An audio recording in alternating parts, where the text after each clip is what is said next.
Thank you so much for joining us for CBN NewsWatch. I'm Ephraim Graham. Ahead today, Hamas apparently saying no once again to a ceasefire unless Israel stops its war in Gaza, which would keep the terrorist group alive. But Israel wanting to push ahead with its plans to destroy Hamas. The deadly strategies of the Hamas leader in Gaza, Yahya Sinwar, who believes and considers civilian losses a necessary sacrifice, and that the death toll works to Hamas's advantage. Here at home, the conviction of President Biden's son, Hunter Biden, on 3 felony counts, and the debate over whether more serious crimes have not been thoroughly investigated. And former Australian Prime Minister Scott Morrison, the first Pentecostal Christian to hold that office, talks about his faith, the challenges he faced in office, and why it's important to stand by Israel. All those stories and more ahead today, right now on CBN NewsWatch. This is CBN NewsWatch. Going to begin this half hour in Israel, where once talks for a ceasefire are apparently failing, as Hamas appears to have rejected the latest U.S.-backed proposal to end the war and release the hostages. That development coming as the world is learning more about the goals of Yahya Sinwar, the top Hamas leader in Gaza, and why some say dead Palestinians are part of his strategy. There are reports Hamas rejected President Biden's proposal unless it includes a permanent end to the war in Gaza, guaranteeing its survival. While the U.S. says it's considering the Hamas response, Israel's Benjamin Netanyahu rejects any proposal that doesn't destroy Hamas's ability to fight and govern. A senior Israeli official Tuesday released a statement regarding the original proposal. Israel will not end the war before achieving all its war objectives, destroying Hamas's military and governing capabilities, freeing all the hostages, and ensuring Gaza doesn't pose a threat to Israel in the future. The proposal presented enables Israel to achieve these goals, and Israel will indeed do so. Recent reports on Hamas leader Yahya Sinwar revealed his aim to win victory by outlasting Israel through international pressure. Sinwar's recent communications, published in the Wall Street Journal, reveal how he uses his own people to advance those goals. Texts and other messages reveal he embraces civilian losses as necessary sacrifices and believes the death toll works to his advantage. In an earlier interview, he said, "We make the headlines only with blood. No blood, no news." He knows exactly what are the sensitive points in the Western mindset, and he definitely works on these weak points. Islamic expert Dr. Mordecai Kadar told CBN News that dead Palestinians are part of Sinwar's strategy. It's why Hamas fighters embed themselves among the civilian population and why hostages are held in civilian neighborhoods. Anyone who looks dead, and actually is dead, and can be photoed, can be put on the social media, can be reported. These people, in the eyes of Sinwar, worth much more when they are dead compared to their value when they are alive. Those images turned world opinion against the Jewish state. And as Sinwar puts it, we have the Israelis right where we want them. While the Biden administration continues to press for a ceasefire, it shares a similar opinion of Sinwar. Mr. Sinwar cares nothing at all about the lives of innocent Palestinians that have been caught up in this war, a war he started.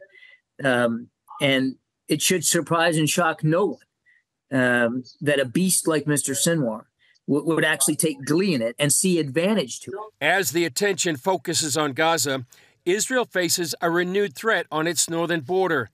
Hezbollah fired a barrage of more than 150 rockets on Wednesday, as far south as the Sea of Galilee in Tiberias. This after Israel eliminated the most senior Hezbollah commander killed in the war. Chris Mitchell joins us now from Jerusalem to continue our coverage. Chris, apparently this was the largest Hezbollah rocket barrage since the beginning of the war, and it came after Israel reportedly took out a top Hezbollah commander. What can you tell us about this? Well, earlier today, Ephraim, we got a report from Zari Zahavi. She's with the Alma Research Center. She's about 7 miles from the Lebanese border, and we do believe that it was the most senior Hezbollah commander killed in the current war, responsible for most of the attacks from Hezbollah since the start of the war. And right now we know there's as many as 200 rockets by now that have come in from Lebanon into Israel. Some of them hitting down in the main towns in the Galilee. The big question right now is, where is it going?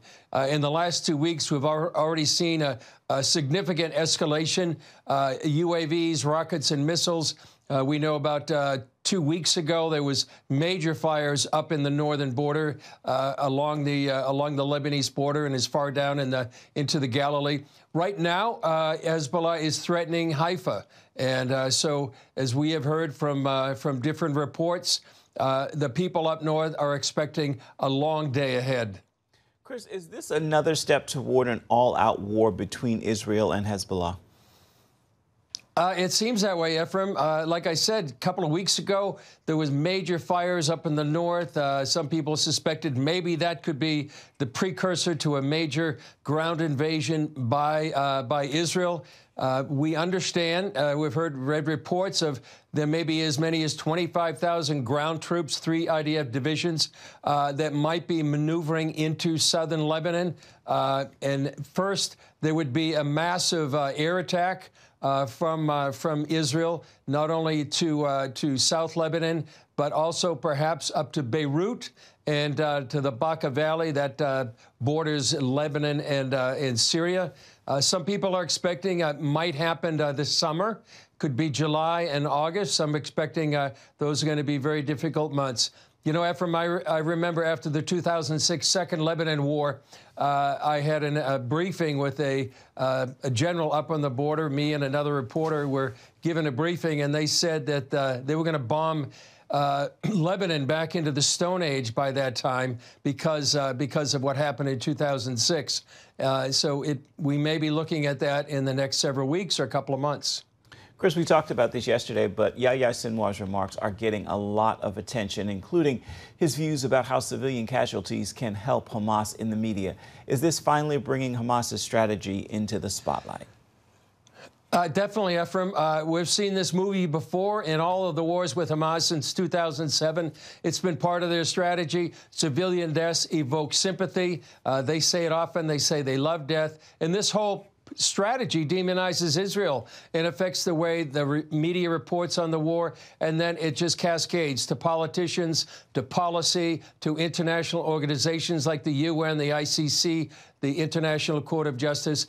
And as Dr. Mordecai says, the West falls for it. And even though Israel does what it can to protect civilian lives by text, phone calls, leaflets, the strategy has worked in the past, and it's working now, all in an attempt to demonize Israel, and yet leaders like Sinwar putting their own people in harm's way. Chris, CNN is reporting that U.S. intelligence believes Sinwar thinks Hamas can survive Israel's attacks and is dealing from a position of strength in ceasefire talks. Is that the view in Israel as well? Well, not totally, I think, Ephraim. Certainly that seems to be Sinwar's view, but I think that view can only go so far, and he may not be as well off as he thinks he is. Somebody I was thinking it could be sort of like Hitler in his bunker at the end of World War II. Maybe it's likely he can never get out of his tunnel, after this war. He did so in 2021. There was about an 11-day war between Israel and Hamas, and then he claimed victory at the end of that war and took a victory parade down in the streets of Gaza.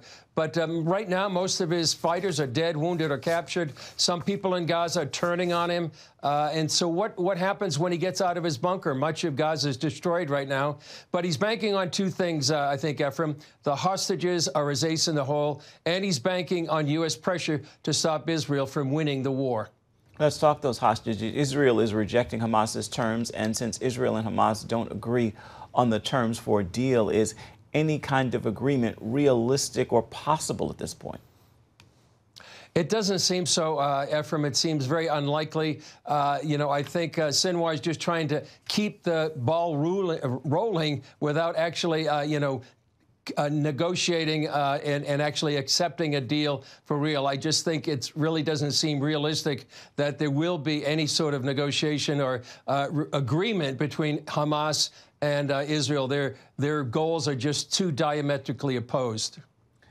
How is the fighting going on the ground in Israel, in Gaza? Are they still making progress against Hamas, of course? Well, Ephraim, they still are. The fighting is going on, closing in on a populated neighborhood in Rafah. The Air Force has hit 35 targets in the past day in the Gaza Strip. They've been hitting rocket launching sites, weapon depots. Unfortunately, there were 4 Israeli soldiers killed in a booby-trapped building just 2 days ago. But they are progressing on the ground. It doesn't make all the news, but they're making progress there in Gaza. All right, Chris Mitchell from Jerusalem, thanks as always for your insights. Stay safe and know that many people are praying for you and our staff there in Israel. Coming up, here at home, Hunter Biden convicted on 3 felony counts in his first trial on charges related to lying about using drugs on a gun purchase form. But his legal troubles are not over for the president's son just yet, as he faces another trial on tax evasion. We're going to bring you that story when we come back. You're watching CBN NewsWatch.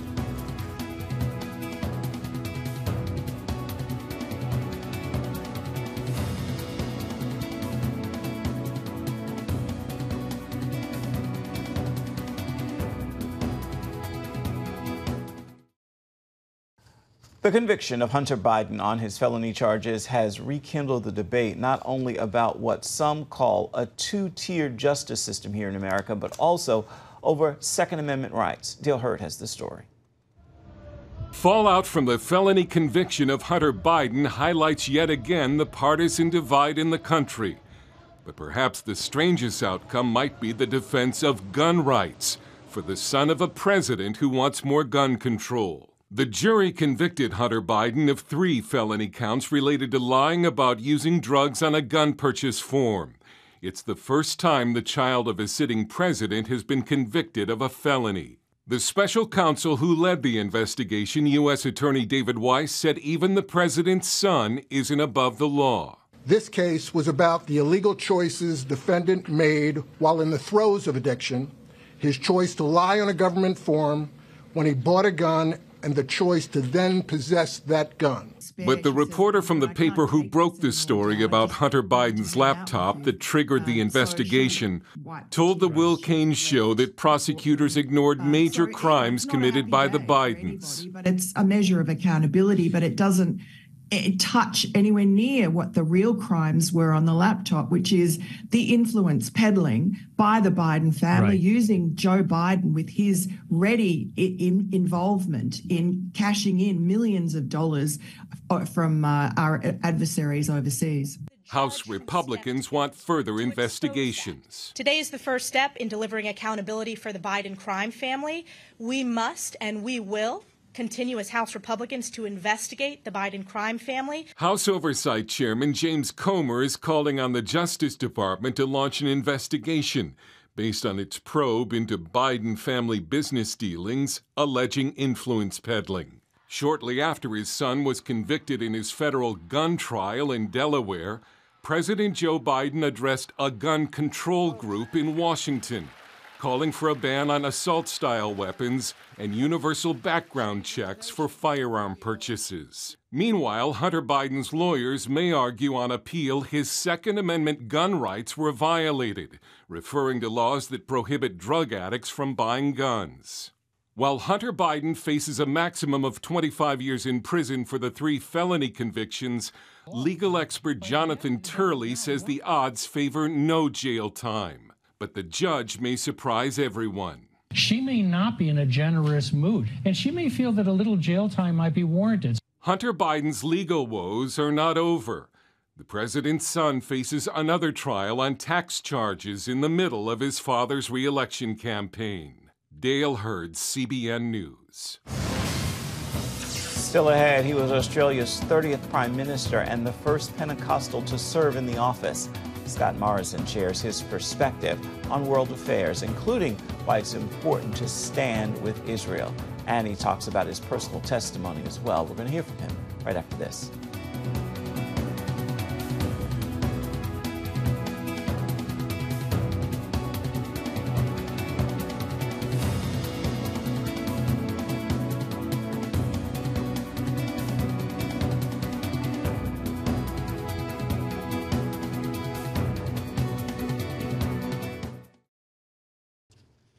Scott Morrison was the 30th Prime Minister of Australia and the first Pentecostal to hold the office. During his term, the United States and Australia forged a deeper bond. Now he's written a book about his experience on the world stage. Recently, he spoke with John Jessup about how his faith laid a firm foundation for his success as a leader. Everyone has to play by the rules in this country.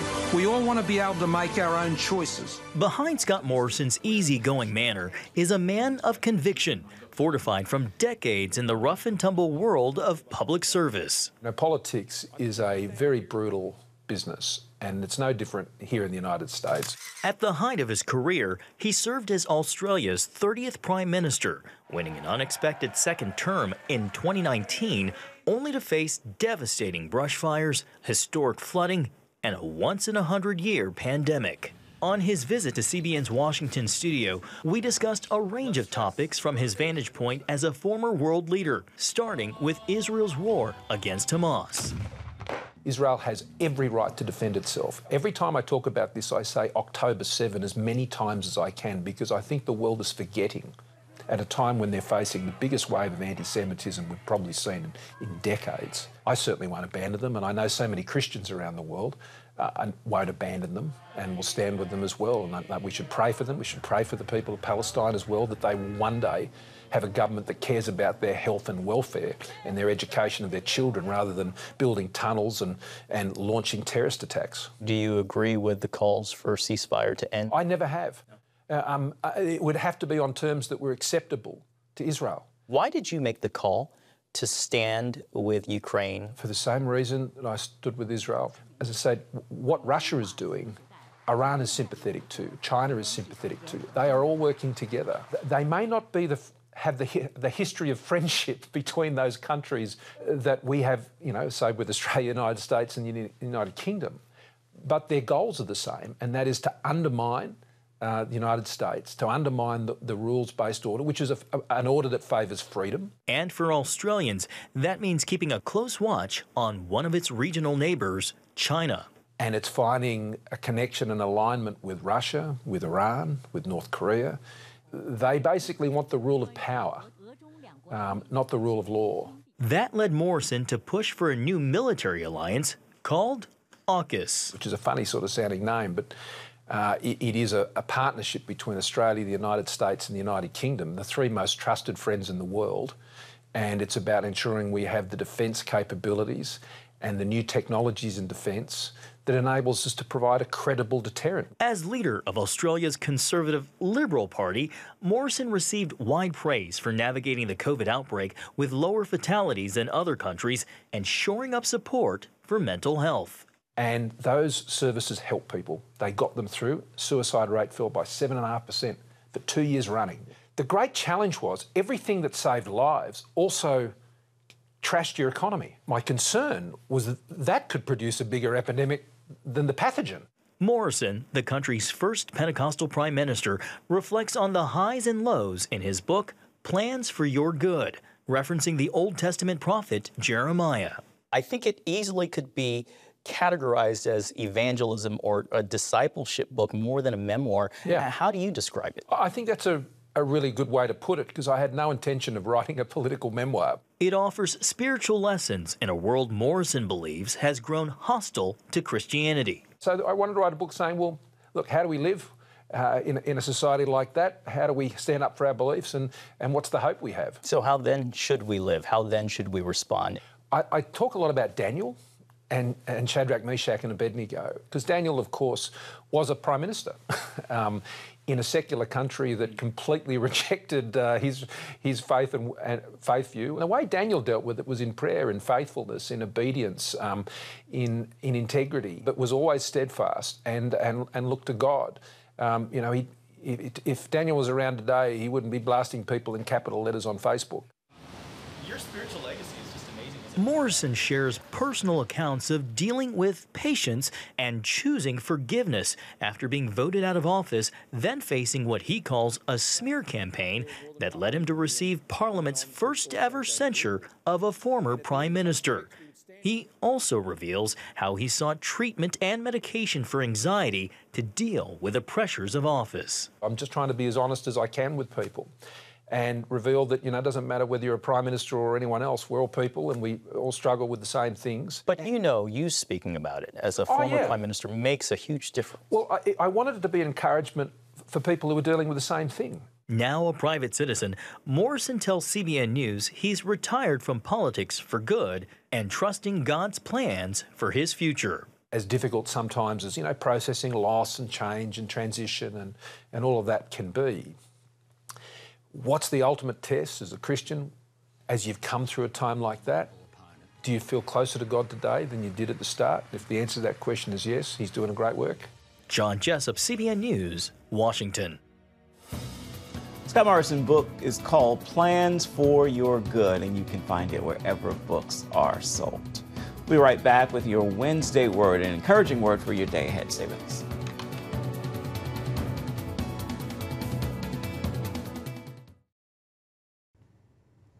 Time now for your Wednesday word, and today's word is love. Love is more than a word. Love is more than a feeling. Love is work. Love is a choice. Choose love, and just in case you didn't know, God is love, and he so loved you, he gave his son to die just for you. With that word, walk in love on this busy Wednesday in June. That will do it for this edition of CBN NewsWatch. Thank you so much for watching. You can find more programs on the CBN News channel at any time, as well as online. That's cbnnews.com. We look forward to seeing you right back here same time tomorrow. Goodbye and God bless.